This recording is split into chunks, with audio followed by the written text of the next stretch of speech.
2 octobre 1954. Nous nous réconcilierons avec l'Allemagne sans nous séparer de l'Angleterre. Je pensais être ce soir dans le département de l'Eure, que je représente au Parlement, et où cependant je ne suis pas encore allé depuis la constitution du gouvernement. Bien des fois, depuis 3 mois en fin de semaine, j'ai espéré pouvoir faire ce déplacement. J'en ai été chaque fois empêché par le travail.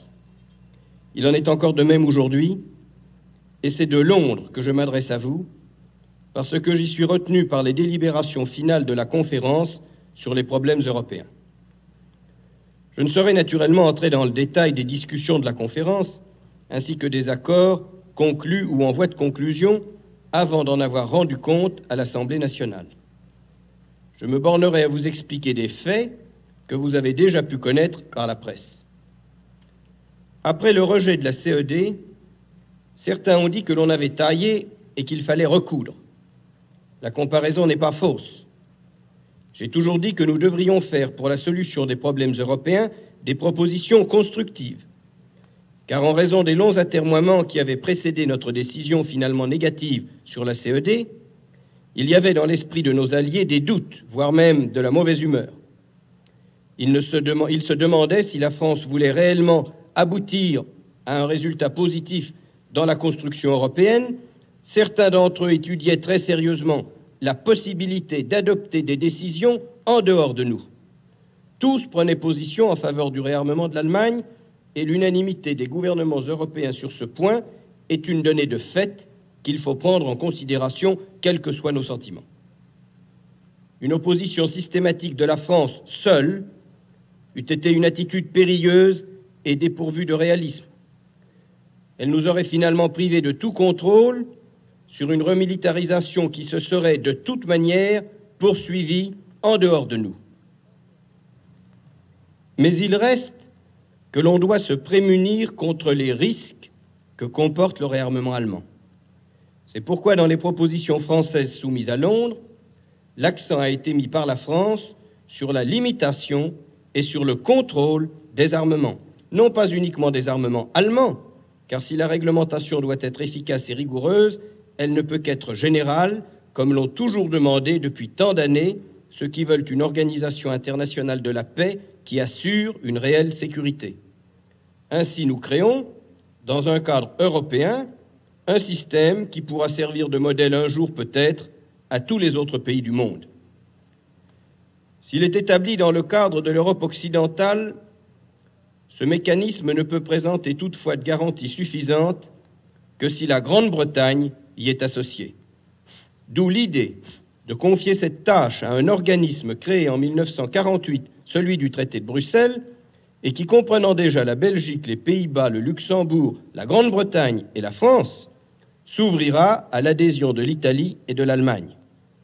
Nous appellerons ainsi à la vie une cellule de la construction européenne, chargée également de tâches importantes dans le domaine économique, dans le domaine social, dans le domaine culturel, car l'aspect militaire de l'unification européenne n'est pas l'essentiel pour nous, loin de là. Cette proposition française, qui à la différence de la CED comporte une pleine participation anglaise, a été admise à Londres, et c'est là un point très important. Ce n'était pas assez cependant pour nous donner les apaisements nécessaires. L'un des plus graves sujets de préoccupation que nous donnait le réarmement de l'Allemagne, c'était la possibilité que les forces allemandes deviennent trop importantes relativement à celles qu'entretiendraient les autres pays associés. C'est pourquoi la France avait toujours beaucoup insisté auprès des États-Unis et auprès de la Grande-Bretagne pour les amener à prendre des engagements précis de longue durée pour que la création de divisions allemandes ne soit jamais une raison pour nos alliés de retirer les leurs.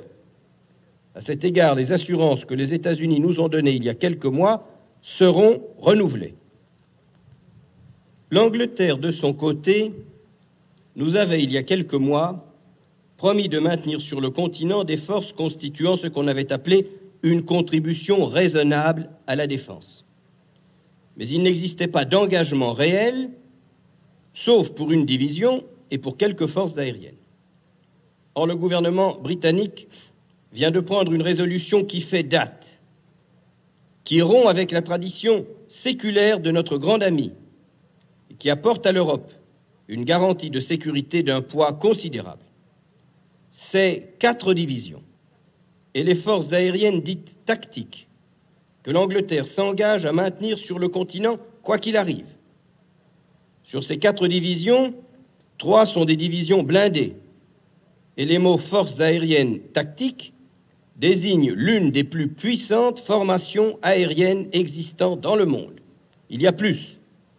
La Grande-Bretagne reconnaît aux membres de l'Organisation de Bruxelles, c'est-à-dire aux 7 puissances, statuant à la majorité, le droit de décider éventuellement du maintien ou du retrait de ses troupes. Il s'agit là d'une renonciation à une part de sa souveraineté que la Grande-Bretagne consent volontairement. C'est le témoignage que l'Angleterre veut participer à l'édification de l'Europe. C'est un pas décisif et sans précédent. Et pour beaucoup, qu'effrayait la constitution d'une Europe trop petite, ce sera un immense apaisement. Ils redoutaient l'Europe des 6, nous serons 7. Ils craignaient que le prix de rapprochement avec l'Allemagne fût l'éloignement de l'Angleterre. Nous n'aurons pas à payer ce prix, nous nous réconcilierons avec l'Allemagne sans nous séparer de l'Angleterre. C'est pour la paix de l'Europe, c'est pour la paix du monde, un événement d'une immense portée. Sans vouloir ni pouvoir entrer dans le détail des autres points discutés par la conférence, et dont beaucoup sont d'une très grande complexité, j'ai tenu dès ce soir à vous dire qu'à Londres, un grand progrès a été accompli vers la solution prochaine de problèmes qui, il y a peu de semaines encore, paraissaient vraiment inextricables. Et j'ai voulu expliquer aussi le sens profond de certains faits survenus la semaine dernière et dont je n'hésite pas à déclarer ce soir qu'ils sont heureux pour la France, heureux pour l'Europe et heureux pour la paix.